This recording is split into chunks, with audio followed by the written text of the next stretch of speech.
AK. Saseendran, സംസ്ഥാന വനംവകുപ്പ് മന്ത്രി നമുക്കൊപ്പമുണ്ട്.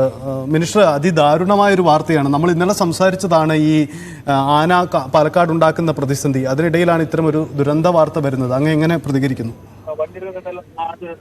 താങ്കളോട് പറഞ്ഞതുപോലെ ഇന്ന് രാവിലെ പാലക്കാട് നിന്നും കേട്ട വാർത്ത ഹൃദയഭേദകമാണ്.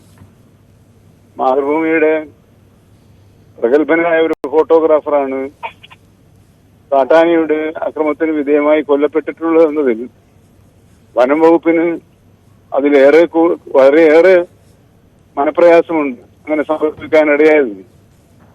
അദ്ദേഹത്തിന്റെ ജീവൻ രക്ഷിക്കാൻ വാച്ചർമാരുൾപ്പെടെ ഒരു ശ്രമം നടത്തി നോക്കിയെങ്കിലും പരാജയപ്പെടുകയാണ് ഉണ്ടായത്. അദ്ദേഹത്തിന്റെ കൂടെ ഉണ്ടായിരുന്ന സഹപ്രവർത്തകൻ നല്ല ചികിത്സ ലഭ്യമാക്കുന്നതിനുള്ള നിർദ്ദേശങ്ങൾ നൽകി കഴിഞ്ഞിട്ടുണ്ട്. മാതൃഭൂമിയിലെ നിര്യാണത്തിൽ, ഫോട്ടോഗ്രാഫറുടെ നിര്യാണത്തിൽ മാധ്യമലോകം മാത്രമല്ല ഞങ്ങൾ എല്ലാവരും തന്നെ വലിയതായി വേദനിക്കുന്നുണ്ട്. പ്രത്യേകിച്ചും മാതൃഭൂമി കുടുംബത്തിനും മാധ്യമലോകത്തിനും ഉണ്ടായ നഷ്ടം വളരെ വലുതാണ്. അവരുടെ കുടുംബാംഗങ്ങൾക്കുണ്ടായ നഷ്ടം അതിലും വലുതാണ്. ആ ദുഃഖത്തിൽ അഗാധമായ ഖേദം ഞാൻ രേഖപ്പെടുത്തുന്നു. എന്റെ അനുശോചനവും അറിയിച്ചു കൊടുക്കുന്നു. നഷ്ടം ഏറ്റവും വലുതാണ്.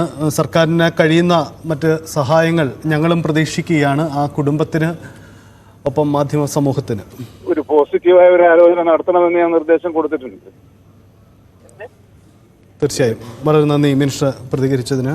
എന്തായാലും വലിയ നഷ്ടമാണ്. നേരത്തെ സൂചിപ്പിച്ചതുപോലെ ഈ മുകേഷിൻ്റെ അപകടത്തിന് ഇടവെച്ചത് ഒരുപക്ഷേ